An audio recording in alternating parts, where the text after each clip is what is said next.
a Bíblia no livro de Eclesiastes, capítulo 5. Para quem está chegando agora, para quem está nos visitando, nós estamos caminhando uma série de mensagens no livro de Eclesiastes, e agora nós estamos no capítulo 5. Nós estamos com a oportunidade belíssima de acompanhar o livro texto por texto, e não só nos cultos, mas também nos grupos na semana, né? Tem alguns grupos acontecendo em várias localizações da cidade. Então, você que não tem um grupo ainda e tem interesse de participar de um grupo, pode nos procurar aí depois do culto, que a gente vai direcionar você. Eclesiastes capítulo 5, versículo 1. Vamos ler até o versículo 7. Guarda o pé quando entrares na casa de Deus. Chegar-se para ouvir é melhor do que oferecer sacrifícios de tolos, pois não sabem que fazem mal.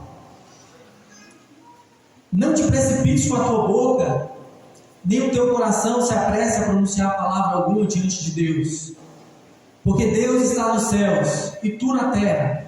Portanto, sejam poucas as tuas palavras, porque dos muitos trabalhos vêm os sonhos, e do muito falar palavras nécias.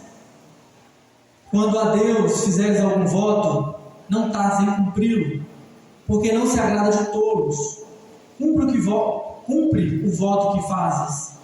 Melhor é que não votes, do que votes e não cumpras. Não consintas que a tua boca te faça culpado, nem digas diante do mensageiro de Deus que foi inadvertência. Por que razão se iraria Deus por causa da tua palavra, a ponto de destruir as obras das suas mãos?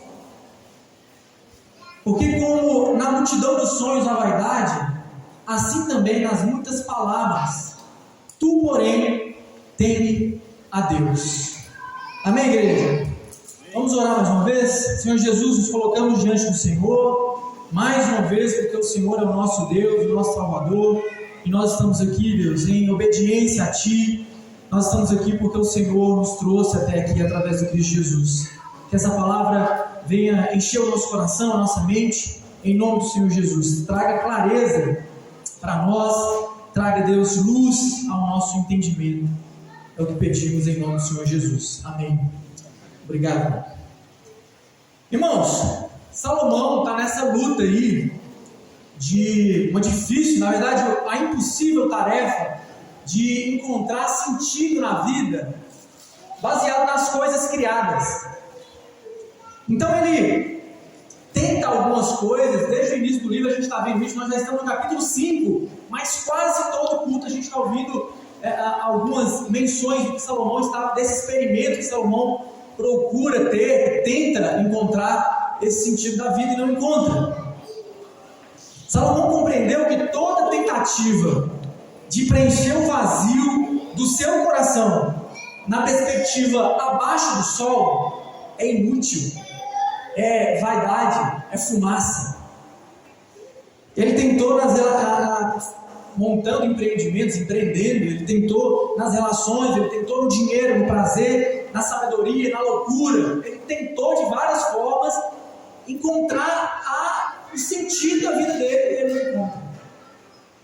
No capítulo 2 desse livro tão precioso, nós temos a primeira vez que Salomão cita o nome de Deus, e ao citar, e ao fazer menção de Deus, ele entende que somente através de Deus ele consegue desfrutar da vida.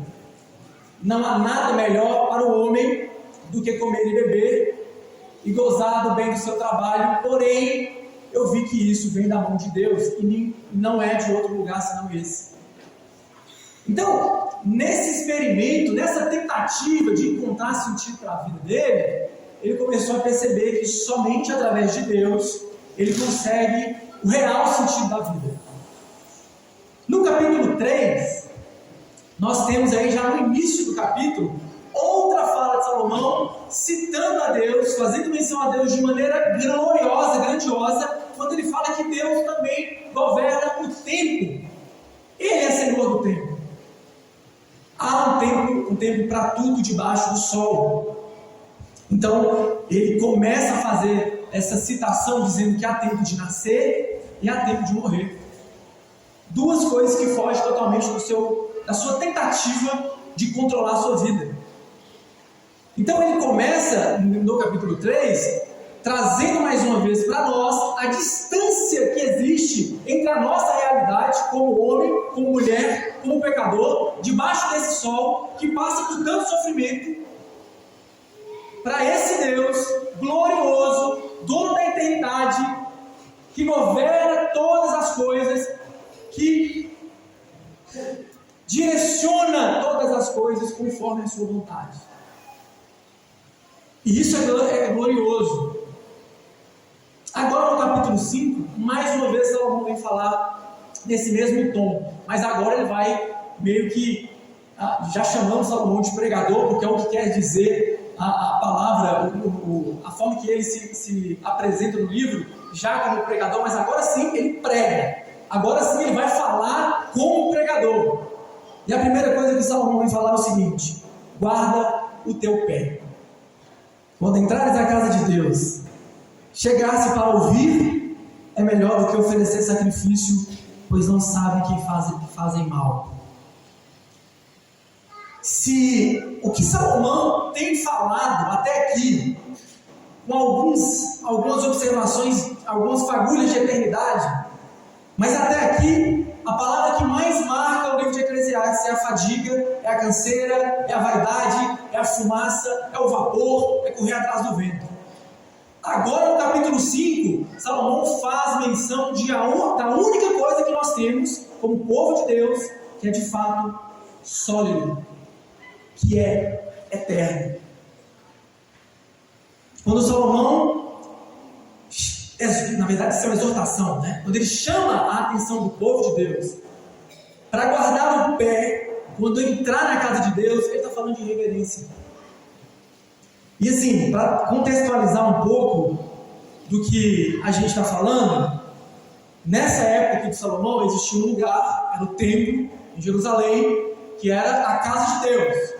Por isso que a fala de Salomão é quando entrares na casa de Deus. Então, ali no lugar de adoração, esse culto tinha várias regras, tinha que seguir assim. Se você dá uma lida em Levítico e Êxodo, mas Levítico vai ter detalhes sobre o culto, de como deveria ser, qual a regra, como Deus decretou que aconteceria o culto, você vai ver que não era tão simples fazer um culto, né? O culto ele tinha várias regras. E todos esses decretos, tudo isso que Deus pede para o seu povo fazer, prestando culto a Ele, a gente vê isso depois, mais na frente, completando assim, encaixando direitinho na pessoa de Cristo.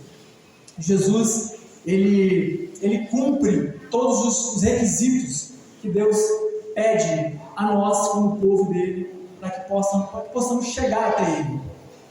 Então, nesse contexto, tinha um lugar específico, tinha um jeito específico de fazer culto, tinha uma série de regras para serem seguidas. Porém, o que eu quero falar para vocês é que quando Salomão está falando sobre essa reverência, guarda o teu pé, toma cuidado, você não está diante de qualquer coisa. Você está muito acostumado de viver de forma vaidosa, está muito acostumado de viver baseado em poeira, em vapor, fazendo coisas para você mesmo. Agora, vocês estão diante de algo grande, algo eterno.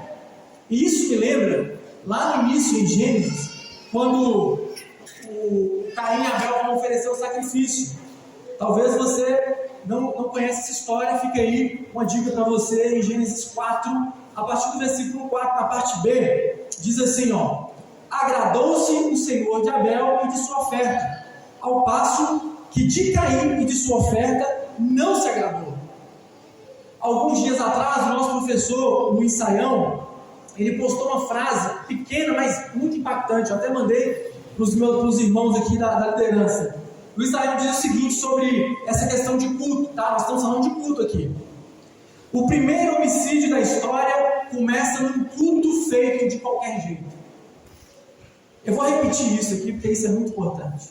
O primeiro homicídio da história começa num culto feito de qualquer jeito.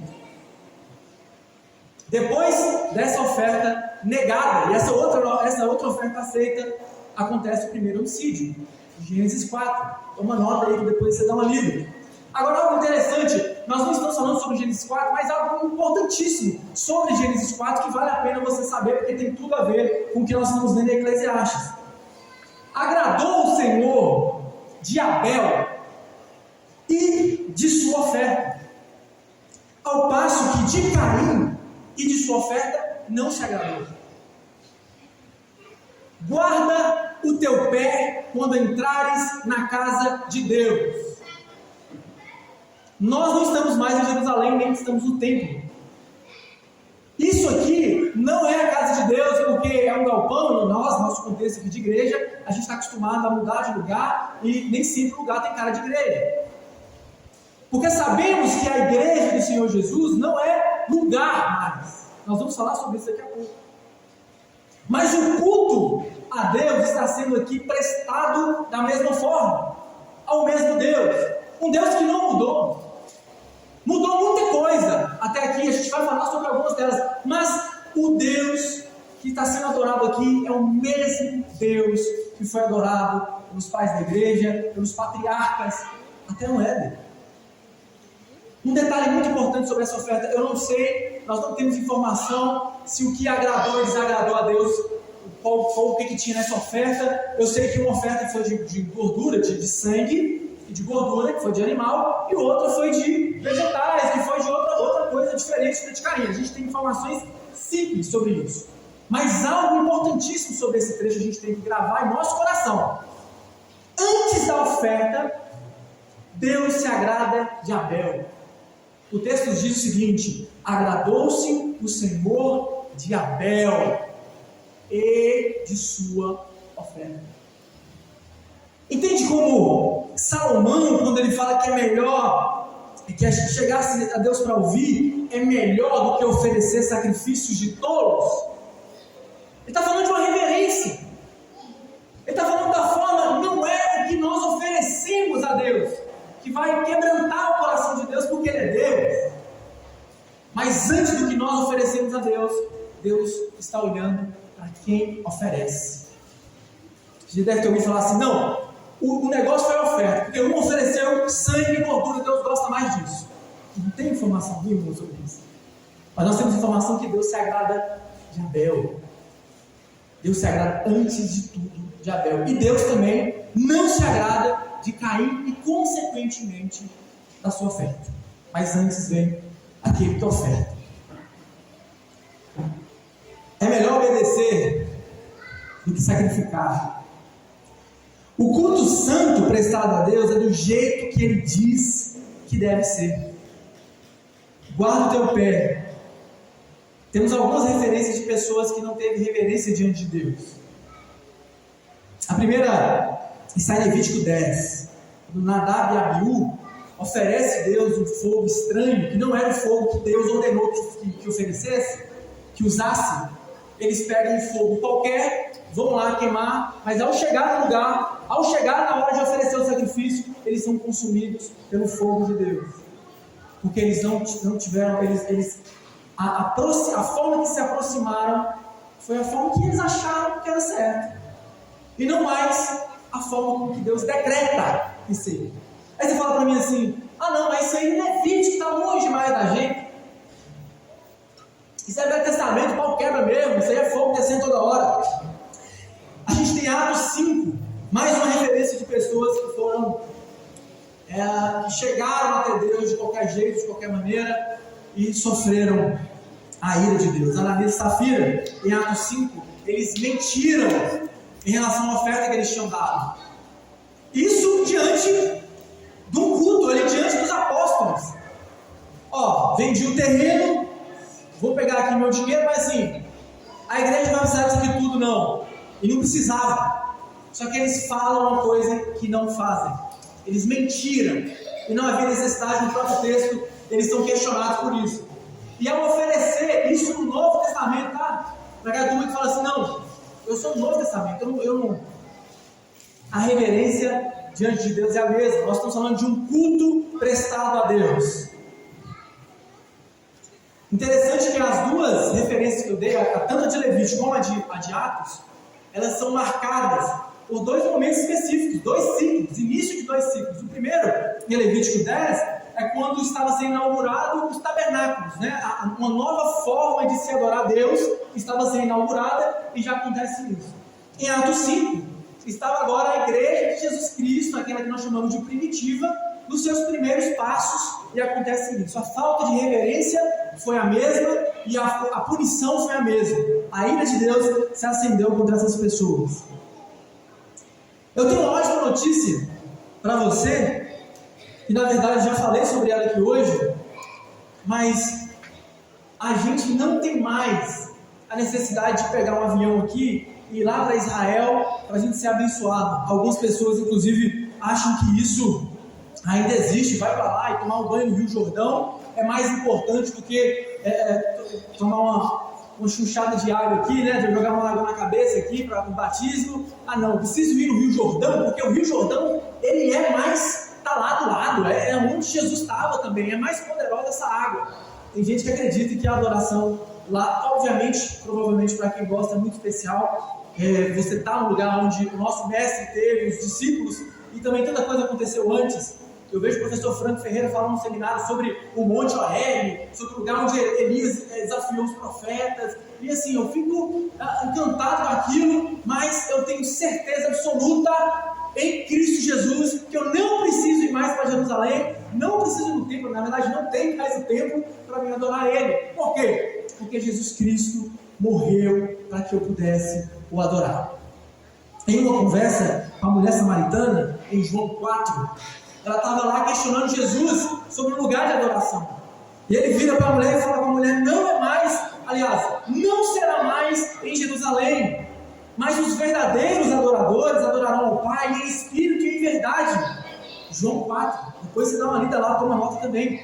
Eu queria só fazer uma indicação também. Tem uma série muito boa, que aí você tem que baixar um aplicativo depois para você assistir, mas ela chama The Chosen. Se você não assistiu essa série ainda, eu recomendo que você assista. Inclusive, é aquela série que você pode sentar a família toda com seu filho, independente da idade, e assistir coisa rara que a gente tem hoje, né? Coisa difícil de acontecer nos dias de hoje. Nós temos lá uma série que narra os evangelhos, né? Narra o que aconteceu na Bíblia, assim, de maneira muito especial. Fica aí essa indicação. E nesse momento, no último capítulo da primeira temporada, Jesus conversa com essa mulher samaritana, e é um dos momentos mais bonitos dessa temporada, que é quando ela percebe que ele é o Messias, o Cristo, e ela sai correndo, gritando, a todo mundo se alegrando, porque agora o Messias chegou. E essa palavra de Jesus, ela marca e ela traz para nós que o que nós estamos fazendo aqui tem a mesma importância do que fizeram antes. Porque agora nós não adoramos mais no templo. Aqui não tem uma série de regras, aqui não tem um lugar que você não pode passar. Tem gente que acha que aqui é mais sagrado, porque é onde são os cantores, né? Antigamente não, até hoje algumas pessoas chamam aqui os músicos de levitas, né? Tem essa questão aqui. Não, nós adoramos a Deus agora em espírito e em verdade, mas nós adoramos o mesmo Deus de antes. Eu estou falando, gente, estou insistindo nessa questão do culto, porque é o que o Salomão está dizendo. E daqui a pouco nós vamos entender como que isso se encaixa tudo que foi dito antes e que vai ser falado depois também. O culto é levado a sério por Deus. E por isso não fazemos de qualquer jeito, não fazemos nada com boa intenção no coração, mas fazemos o que Ele determina que tem que ser feito. No final do primeiro versículo, diz que chegasse para ouvir é melhor do que oferecer sacrifícios de tolos, pois não sabem que fazem mal. Não te precipites com a tua boca, e nem o teu coração se apresse a pronunciar a palavra alguma diante de Deus, porque Deus está nos céus, e tu está na terra. Portanto, sejam poucas as tuas palavras, porque dos muitos trabalhos vêm os sonhos, e do muito falar palavras nécias. Segunda exortação do pregador aqui, quando a gente fala de culto a Deus, nós precisamos, antes de tudo, lembrar de quem realmente somos. No capítulo 3 de Eclesiastes, quando Deus fala que Ele governa todo o tempo, seja ele qual for, inclusive o tempo de nascer e o tempo de morrer, nós estamos diante de um Deus muito poderoso, grandioso, dono de fato da eternidade. Porque ninguém aqui escolheu o dia que ia nascer. Não, eu quero nascer nessa família, eu quero nascer nesse dia, não tem possibilidade nenhuma, e também no dia que você vai morrer. Nós não sabemos quando e como isso vai acontecer. Mas o Senhor, dono da eternidade, Ele controla todas as coisas. E quando nós falamos que Ele controla, isso traz um descanso para nós. Apesar das dores, apesar das tristezas, das dificuldades, mas nós estamos diante de um Deus que nós cultuamos, que é dono de toda a eternidade. Mais uma vez fica claro a ênfase que o pregador faz em exaltar a grandeza de Deus e a pequenez, a fragilidade da vida humana. Ouvir é melhor do que oferecer sacrifícios de touro. A segunda exortação é que nós devemos ouvir mais. Teve uma fala preciosíssima que o Sayão falou essa semana, que eu fiquei assim, muito impactado.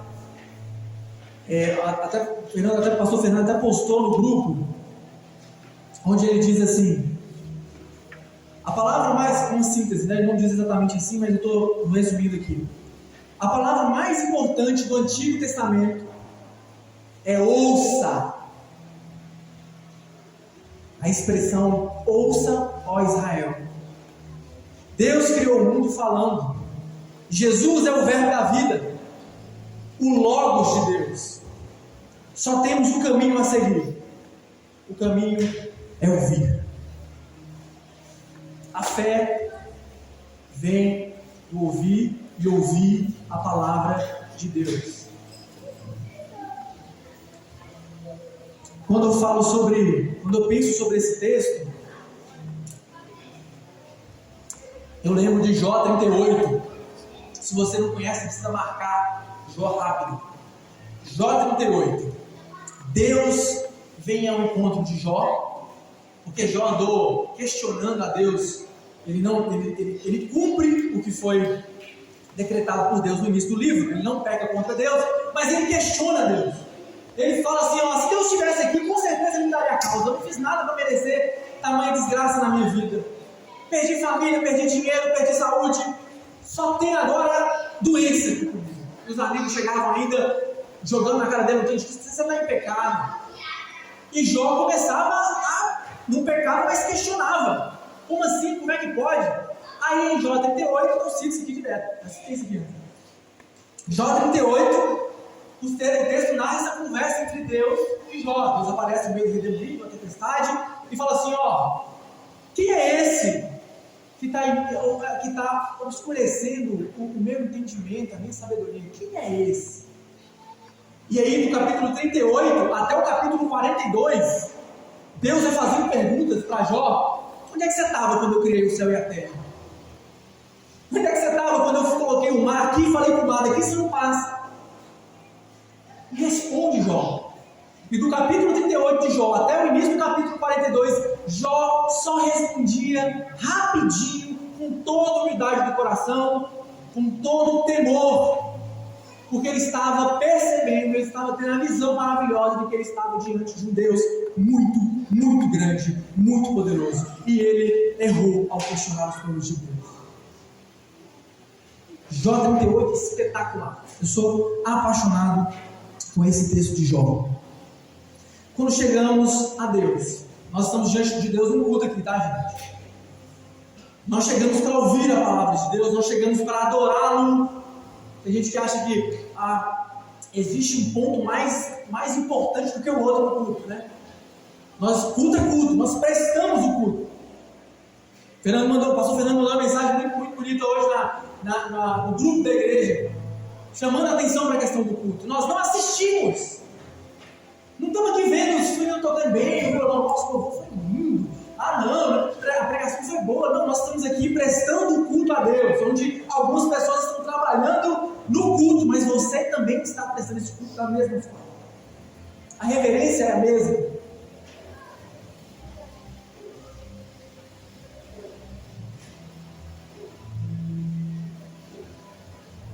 Quando nós chegamos ao culto diante de Deus, cheios de demandas pessoais, cheio de coisa para colocar diante dele, cheio de coisa para falar, e nós tocamos o que Deus tem para falar por nós, mas o importante é falar o que a gente tem para falar para Deus. Nós simplesmente estamos fazendo daquilo que é eterno uma coisa vazia, pequena, vaidosa. E quando o culto que nós prestamos a Deus também é vaidade. Porque se tudo que nós fazemos, nós conseguimos fazer de maneira vaidosa, e o culto? Se chegarmos até Deus, se chegarmos diante da igreja, num culto, e começarmos a falar, assim, desenfreadamente, o importante é o que eu quero, o importante é o que eu preciso, o importante é o que eu estou fazendo, você está trocando a eternidade pela vaidade. Você está trocando aquilo que dura para sempre por aquilo que não vale nada. Percebe que aquilo que a gente às vezes tenta, insiste atrás, obviamente a gente tem que orar a Deus, colocar nossa vida diante de Deus. Nós estamos falando de um contexto de culto. Tá? O que a gente tem para falar, o que a gente tem por si só para trazer, é poeira. O que a gente quer hoje, a gente não quer mais amanhã. O que a gente tem hoje, a gente não tem mais amanhã. O emprego que você tem hoje, amanhã você não pode ter. A saúde que você tem hoje, amanhã você não pode ter. O que você gosta tanto de fazer hoje, amanhã você pode não fazer. Eu caí na bicicleta esses dias, tive que parar na bicicleta forçada. Porque tudo o que eu faço aqui é passageiro mesmo.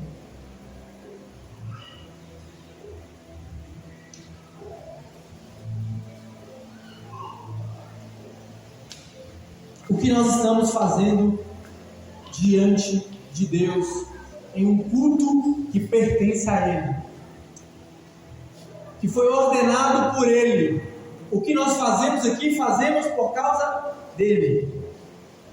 Em algumas igrejas, você vai ter aí, o culto de adoração não é o mais importante, você vai ter um culto de libertação, porque você precisa ser liberto de várias coisas, de avareza, você precisa ser liberto disso, daquilo outro. Então, o culto que você vai, né, em algumas outras igrejas, você vai de acordo com a demanda. Culto de petição, culto de métodos. O culto hoje é dos 5 passos para você conseguir sucesso na sua vida financeira. Culto de campanha, onde o que importa lá é o que é a campanha. Eu tenho para quê? Dinheiro? Não, estou bem. Saúde? Eu vou. E nós temos também aqueles cultos baseados em votos, em promessas, em que a gente, sei lá, muita coisa hoje. Em outros casos, nós temos também os cultos que não precisam mais da palavra de Deus. Uma vez, há alguns anos atrás, acho que o Pri vai lembrar disso, eu fui pregar na igreja, fui convidado a pregar na igreja. E aí eu cheguei na igreja, louvorzão, e aí o louvor, tinha fumaça, tinha luz, tinha tudo. E aí o louvor, e os caras, o guitarrista lá, começou a tocar muito, o negócio ficou bonito, a música ficou boa, alta, todo mundo estava na vibe. E aí o pastor chegou e falou assim: meu irmão, não tem como nem pregar. Você vai ter que vir, vamos marcar de novo, porque aqui a glória de Deus encheu a igreja. E a fumaça lá, o irmão apertando, o cara estava apertando, era a fumaça, né? E aí eu fiquei impressionado de como que é fácil a gente produzir, é fácil a gente fazer do culto a Deus também a nossa vaidade. Nós achamos que nós temos o que oferecer a Deus por nós. Em outros casos, eles citam a Bíblia. Cita o texto aqui, some do texto e vai falar o que quer falar. Não, nós temos que ficar fincados na palavra de Deus, porque ela é o que nós temos de eterno no meio de um mundo de vaidades.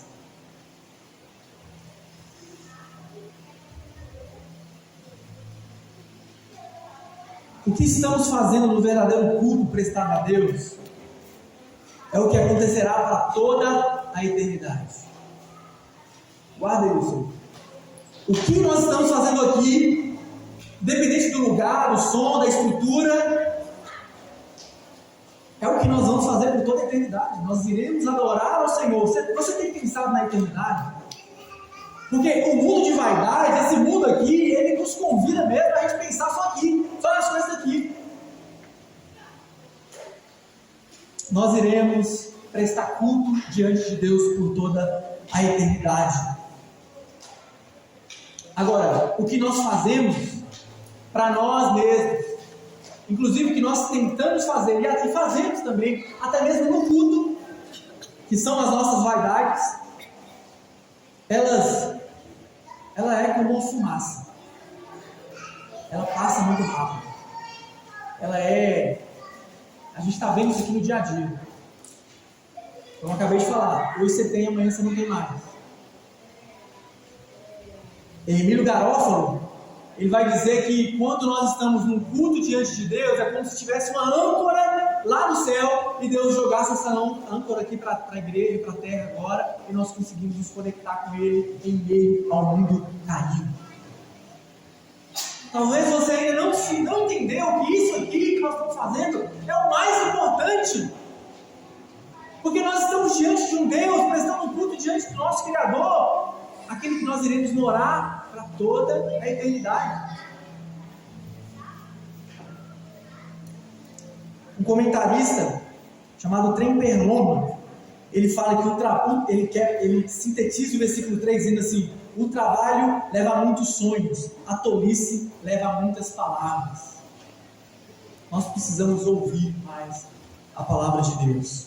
Um versículo de Tiago, capítulo 1, versículo 19, diz assim: todo homem, pois, seja pronto a ouvir e tardio para falar.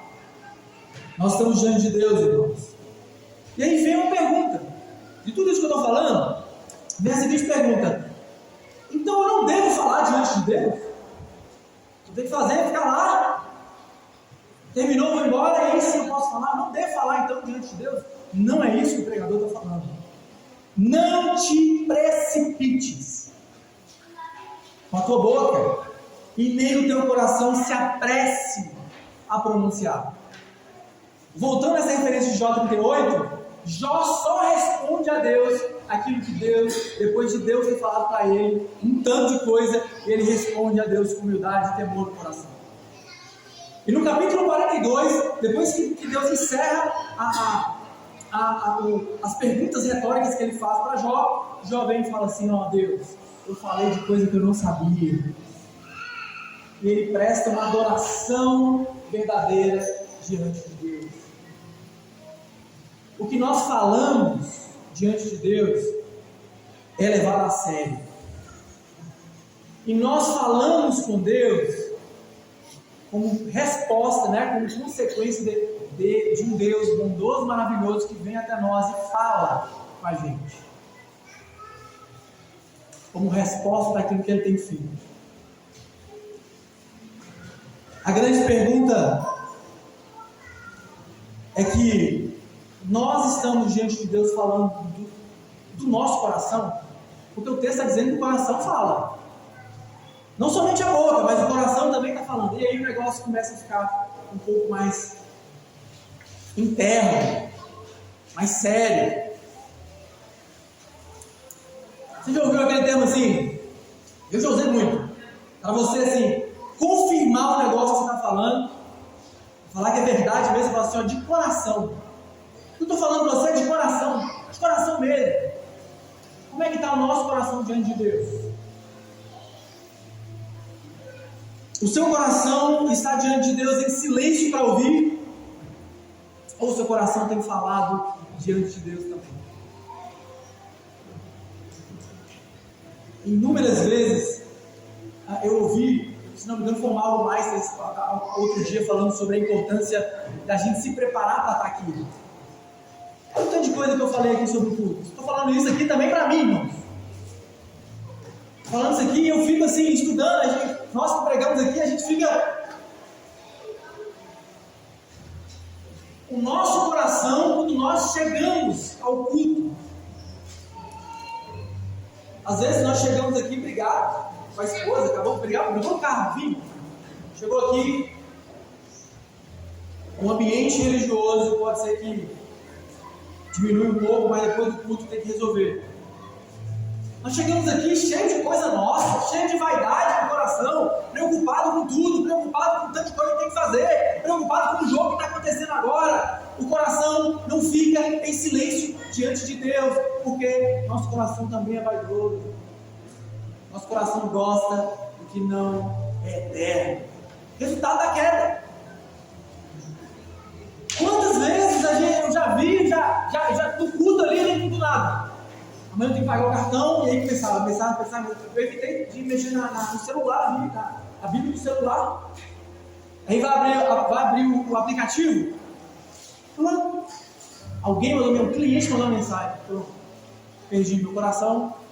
Eu posso estar aqui, mas meu coração, minha mente. Nós estamos diante de um Deus eterno.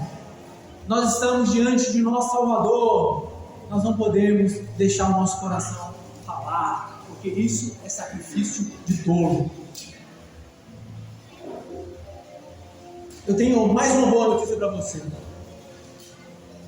Esse é o dever do povo de Deus. Estar diante dele de todo o seu coração, prestar louvores diante de Deus, cantar, ouvir sua palavra. Isso é culto que ele instituiu. Por isso que não tem gente dançando aqui, não tem foguete, não tem luz. O culto é um decreto e nós fazemos tudo que foi decretado. Está no nosso manual, está no catecismo, a gente segue. Agora, nós não estamos falando só do que a gente consegue produzir aqui fora, aqui, Agora nós estamos falando do que nós produzimos em nosso coração. Temos a oportunidade de rever essa oportunidade riquíssima que nós temos, pois Cristo foi perfeito, o perfeito varão em suas palavras, como diz em Tiago. Até mesmo na hora da morte, ele foi cuidadoso ao falar. E por causa da sua palavra, e por causa da sua obra, nós podemos adorar a Deus em espírito e em verdade. Versículo 4, 5 e 6. Quando a Deus fizeres algum voto, não tardes em cumpri-lo, porque não se agrada de todos, ou cumpre o voto que fez. É melhor que não votes do que votes e não cumpra. Depois de ouvir, agora a gente tem que tomar cuidado com o que a gente fala. E agora entra outra sessão. Antigamente, as pessoas do Antigo Testamento tinham o costume de fazer votos a Deus. Então, por exemplo, o mais famoso é Ana. Ela oferece, na verdade, ela faz um voto a Deus dizendo: Senhor, se o Senhor me der filhos, 1 Samuel 1, se o Senhor me der filhos, eu vou te dar o meu primogênito. Um voto. E aí, ela assim faz. Ela tem um filho, depois ela dá o filho para o Senhor, e depois ela tem um tanto de filho. Talvez o mais famoso, pelo menos para mim, mas tem várias e várias outras citações de votos, inclusive nos Salmos.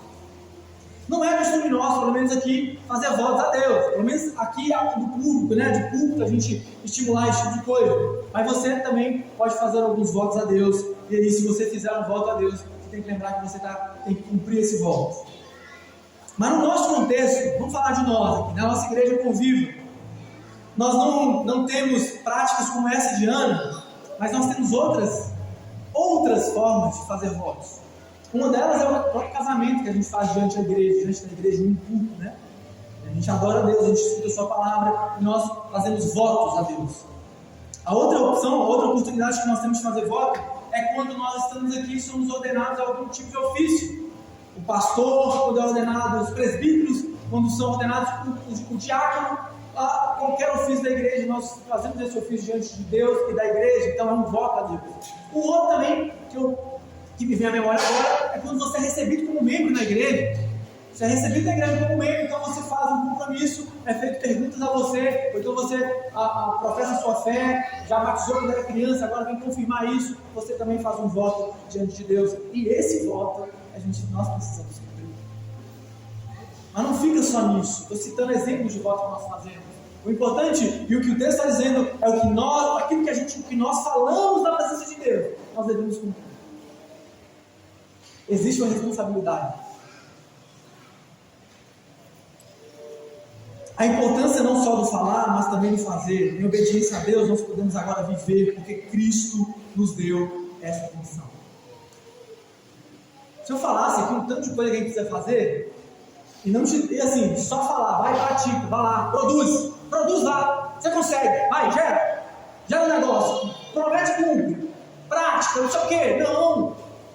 Eu não estou fazendo aqui uma listinha de coisas que você tem que fazer amanhã. Eu estou dizendo para você que nós estamos aqui proclamando o Evangelho, dizendo para você que é assim que o curso funciona, que é assim que Deus está orientando através da sua palavra, mas que mesmo quando não temos condições, que acontece, nós estamos diante de um Deus que fez tudo antes de nós. Cristo é o nosso Salvador, Ele nos deu acesso e agora é possível ser sincero diante de Deus de todo o coração. E nos dará tudo o que for necessário para viver em obediência ao que Ele pede. Cristo cumpriu tudo o que havia prometido, até a morte. Por isso adoramos e vivemos em obediência. Se você consegue fazer votos e não cumprir, e nós somos uma máquina de gerar vaidade, se você tem essa mania, se você tem esse costume de ser covarde, de não conseguir cumprir o que você prometeu diante do povo, diante da igreja, e o mais importante, diante de Deus, eu tenho uma ótima notícia para você. Jesus cumpriu tudo o que Ele prometeu, diferente de mim e de você. E através de Jesus Cristo agora, nós temos a oportunidade de nos submeter a Deus em obediência. Salomão não cita isso aqui, porque até então não tinha acontecido, mas nós temos no texto, o próprio texto nos trazendo informações preciosas sobre Cristo. Hebreus 10, 19, escute bem esse texto, muito importante. Tendo, pois, irmãos, intrepidez para entrar no Santo dos Santos, pelo sangue de Jesus, pelo novo e vivo caminho que Ele nos consagrou pelo véu, isto é, pela sua carne, e tendo grande sacerdote sobre a casa de Deus, aproximemo-nos com sincero coração, em plena certeza de fé, tendo um coração purificado de má consciência e lavado o corpo com água. Guardemos firme a convicção da esperança, a confissão da esperança, sem vacilar, pois quem fez a promessa é fiel. Jesus prometeu e Jesus cumpriu. Ele cumpre o seu compromisso que ele tem diante de Deus. E eu queria encerrar o versículo 7, porque na multidão dos sonhos a vaidade, assim também nas muitas palavras, tu, porém, teme a Deus. Salomão em Provérbios, ou seja, outro livro, ele vai dizer assim, ele vai dizer que o temor do Senhor é o princípio do saber. Esse versículo contém um assunto de todo o livro, o que nós vemos agora, não de Provérbios. Porque como na multidão dos sonhos a vaidade, assim também nas muitas palavras, tu, porém, teme a Deus. Nós estamos diante de um estilo de vida, de uma perspectiva debaixo do sol, que é vaidade, que é produzir coisas que não vão levar você a lugar algum. E do outro lado, nós estamos diante do temor a Deus, da obediência a Deus, da confiança, do entendimento de que nós estamos diante de um Deus que deve ser reverenciado. Viver uma vida em um mundo caído, pautado na palavra de Deus, com temor a Ele. No meio de tanta vaidade e inutilidade, nós temos o eterno Deus em conexão com a gente, falando com a gente, nos purificando, nos livrando de toda vaidade. Tudo porque Cristo foi perfeito em sua obra, vivendo a palavra de Deus em sua totalidade e abrindo caminho para que pudéssemos chegar até Deus. Eu queria encerrar citando uma poesia de um teólogo. Quem quiser saber o nome do teólogo, me procura, porque é difícil o nome do teólogo. Olha só, em cima de tudo que a gente falou, como as palavras são insolentes e desonestas, como as pessoas são insolentes e desonestas com a sua religião. Usam-na apenas de acordo com as suas necessidades. Por isso, atendem aos cultos e cantam hinos, e quando precisa, dão um pouco de dinheiro ao Senhor. Mas vivem elas como deveria quem fez um voto a Deus. Não se iluda. Entre seus amigos, a sua fé está em jogo. Lembre-se, Deus sabe tudo. Ele conhece o nosso coração. Quando lhe oferecemos nossa adoração, e você não pode enganá-lo. Por isso, dê uma boa olhada a si mesmo, antes de se apresentar novamente ao Senhor. Vá para ouvir ao Senhor, não para falar, pois Ele saberá o que você precisa. Porque qualquer tolo consegue fazer uma oração linda ou cantar um hino sobre sua fé. Suas palavras são irracionais como um sonho, mesmo que as pessoas que as ouvem ficam impressionadas, mas Deus não, pois as palavras não custam nada, como os sonhos que você tem enquanto dorme. Deus quer o seu coração, não apenas um espetáculo. Acerte as suas contas com Ele antes e se apresse, se apresente diante dele. Nós temos um acesso a Deus através de Jesus Cristo e somente de Jesus Cristo. Agora, nós estamos diante de um Deus onde nos ensina, nos fala como Ele quer esse culto. Será que nós temos sido realmente assim, nos apresentado de maneira fiel a Deus? Será que o nosso coração tem realmente ouvido a voz de Deus? No versículo 8, nós temos até o versículo 7. No versículo 8, o pregador da semana que vem volta a falar de riqueza, volta a falar da vida, volta a falar da vaidade, mas agora ele dá um pano de fundo. A partir disso aqui agora, o assunto temor a Deus, que aparece aqui no último versículo que eu li, é o mais importante do livro. O temor a Deus é o oposto de uma vida vaidosa. Temor a Deus é o último versículo do livro. O último versículo do livro de Eclesiastes vai falar do temor a Deus. Nós precisamos entender que Deus continua sendo Deus. E que nós agora, através de Cristo Jesus, nós temos acesso de verdade a Ele. Vamos valorizar um tempo como esse. Entendendo que a gente vai caminhar daqui a pouco ao sair do culto aqui, mas sendo resultado, como resposta do que Ele tem falado a nós, do que Ele tem feito a nós. Amém, igreja? Amém? Vamos orar mais uma vez? Senhor Jesus, nos colocamos nosso coração diante do Senhor, nossa mente. Te agradecemos por tudo que o Senhor tem feito por nós, pela sua palavra. Te agradecemos por todo o cuidado que o Senhor teve, pelas suas promessas que o Senhor cumpre. Te agradecemos por tamanho amor que cuida, amor que ensina, que corrige. Obrigado, meu Deus, pela obra de Cristo, porque através dele nós nos conectamos de novo ao Senhor. Obrigado por tudo que o Senhor tem nos dado. Em nome do Senhor Jesus Cristo. Amém.